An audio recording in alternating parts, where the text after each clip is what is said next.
नमस्कार प्रिय मित्रों, मैं ज्योतिषकार कमल आप सबका हार्दिक अभिनंदन करता हूं आपके अपने इस प्यारे यूट्यूब चैनल एस्ट्रो कमल में। और एस्ट्रो कमल में आज मैं आपको एक ऐसी अद्भुत साधना देने जा रहा हूं जिस साधना के जरिए आप अपनी जिंदगी में इतनी उच्च कोटि की ऊंचाइयां छू सकते हो। ऊंचाइयां तो एक ही होती है, किसी भी कोटि की हो तो क्या, जितनी ऊंचाइयां आप छूते जाओगे उतनी आपको पता चलेगा कि हर ऊंचाई अपने आप में उच्च कोटि की है।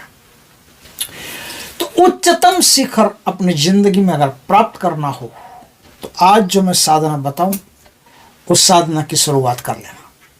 ये एक ऐसी तपस्विनी की साधना है, एक ऐसी साध्वी की साधना है जिसके नाम में आज भी इतना बल है कि जैसे ही उसका नाम जबान पर आता है समस्त संकट अपने आप कटना शुरू हो जाते हैं। कोई आदमी कितने बड़े संकटों में हो, इसका नाम मात्र से ही उसके पाप कट करके उसके संकट दूर हो जाते हैं। ये साधना की कैसे जाएगी?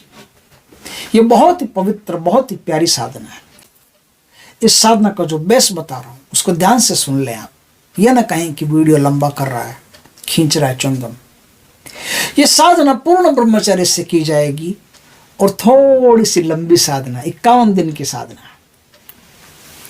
इस साधना में 21 माला प्रति रात करनी है और सिद्ध रुद्राक्ष की माला से या सिद्ध स्फटिक की माला से साधना होगी। अब जिसको मोक्ष प्राप्ति करनी है वो रुद्राक्ष की माला से साधना करें, और जिसको इस संसार में अपनी कामनाओं की पूर्ति करनी है, जैसे किसी को विवाह करना है, जैसे किसी को अपनी आकर्षण शक्ति बढ़ानी है, जैसे किसी को धन संपत्ति बढ़ानी है, तो वो स्फटिक की माला से जाप करें। यह साधना उत्तर दिशा की तरफ मुख रख करके सफेद कलर के आसन पर बैठ करके ब्रह्मलता साध्वी के नाम से एक शुद्ध घी का दिया जला करके फिर इस साधना को शुरू किया जाता है। साधना में एक माला गणेश जी के मंत्र की, एक माला गुरु के मंत्र की और बाकी 21 माला ब्रह्मलता साध्वी के नाम की करें। 51 दिन तक इस साधना को करें। 51 दिन में आपके जन्म जन्मांतर के किए हुए पाप नष्ट हो जाएंगे। साधना संकल्प के साथ करनी है, गुरु के निर्देशन में करनी है। इस साधना के द्वारा कहते हैं कि शीघ्र धनवान बनता आदमी, उसकी आय जो है वो इतनी जल्दी बढ़ना शुरू हो जाती है। जैसे जैसे साधना करता है वैसे वैसे उसकी आय बढ़ती रहती है, धनागम होते रहते हैं उसको। लेकिन एक गड़बड़ भी है इस साधना में। गड़बड़ यह है कि जैसे जैसे साधना करेगा वैसे वैसे उसकी आर्थिक स्थिति बढ़िया होती चली जाएगी, और आर्थिक स्थिति बढ़िया हो तो उस आदमी को नशा भी आने लगता है, अहंकार भी आने लगता है।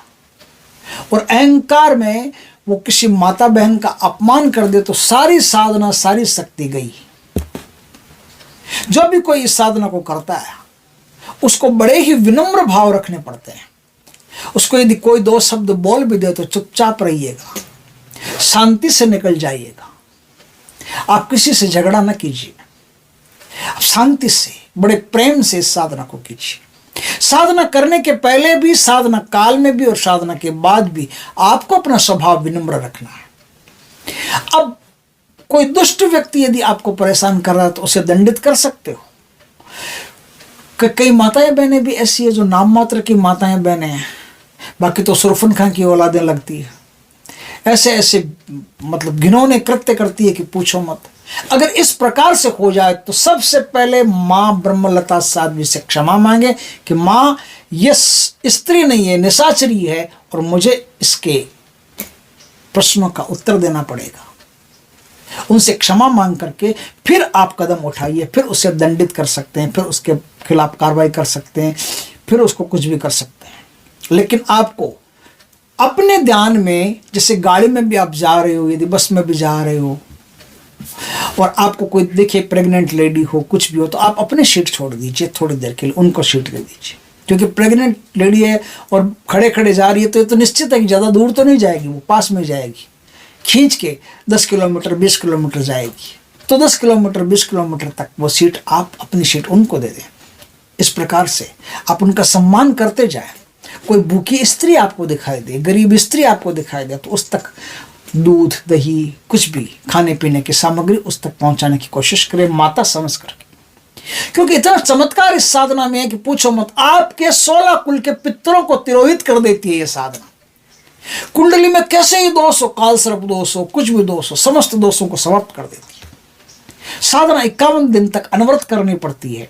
अगर कोई माता इस साधना को करती है, और माता को अगर माता करती और वो कहती है कि भाई ये जो 5-7 दिन हमारे आते हैं बीच में, उनका क्या, तो संकल्प में पहले बोल दें कि मैं स्त्री, संकल्प में बोलना ही पड़ता है कि मेरा ये नाम है, जाति है, गोत्र है।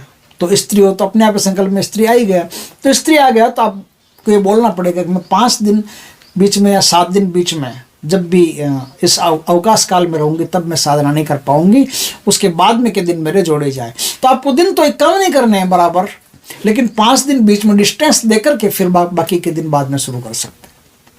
तो माँ से पहले, माँ ब्रह्मलता साध्वी से पहले आप आज्ञा मांग लें। ऐसी अद्भुत साधना है। तो इस प्रकार से आप आराम से 2 प्रकार की मैंने मालाएं बताई, एक काम के लिए बताई जो कामनाओं की पूर्ति के लिए है, और दूसरा अध्यात्म के लिए। यदि आपको अध्यात्म में जाना हो तो रुद्राक्ष की सिद्ध माला से साधना को कीजिए, और यदि आपको कामनाओं की पूर्ति करनी है तो आप स्फटिक की सिद्ध माला से इस साधना को कीजिए। बहुत अद्भुत साधना है। साधना के बाद में थोड़ा थोड़ा आपको कपूर, लौंग, इलायची जला करके, भीमसेनी कपूर जला करके थोड़ा थोड़ा हवन भी करते रहना चाहिए बीच बीच में। अच्छा रहता है, शुभ रहता है, बहुत बढ़िया रहता है। घर की जो नकारात्मक ऊर्जा होती है नष्ट हो जाती है, और जल्दी हो जाती है। नष्ट तो मंत्र से हो जाएगी, फिर भी जल्दी होती है। तो दोस्तों इस प्रकार से साधना है जिसके करने से आपका जन्म जन्म का पाप नष्ट हो जाएगा, और आप अपने जीवन में इतने सफल प्राप्त करोगे जिसकी कोई सीमा नहीं। तो दोस्तों इस साधना का जो मंत्र है, मैं आपको मंत्र बता देता हूं, आगे का काम आपका है। गुरु से दीक्षा लेकर के साधना कीजिएगा। साधना का मंत्र है दोस्तों, ओम ह्रीं ब्रह्मलता साध्वी हुम फट स्वाहा। एक अब आगे के आप गुरु से दीक्षा लेकर के, पूरा विधि विधान तो मैंने बता ही दिया सब, बस सिर्फ दीक्षा ही बाकी है। दीक्षा लेकर के सिद्ध माला प्राप्त करके फिर इस साधना को आप शुरू कर सकते हैं। दोस्तों बहुत उच्च कोटि की साधना है, और गरीबी मिटाने में और घर में कोई भी प्रकार का संकट हो उसे मिटाने में 1 नंबर की साधना है। वीडियो अच्छा लगे तो लाइक करना, कमेंट करना, शेयर करना। पहली बार हमारे चैनल पर आए, चैनल को सब्सक्राइब करना, पास में जो बेल आइकॉन का बटन है वो दबा देना, ताकि हमारी ज्ञानवर्धक जानकारीपूर्ण वीडियो सबसे पहले आपके पास आ सके। जय श्री कृष्ण दोस्तों।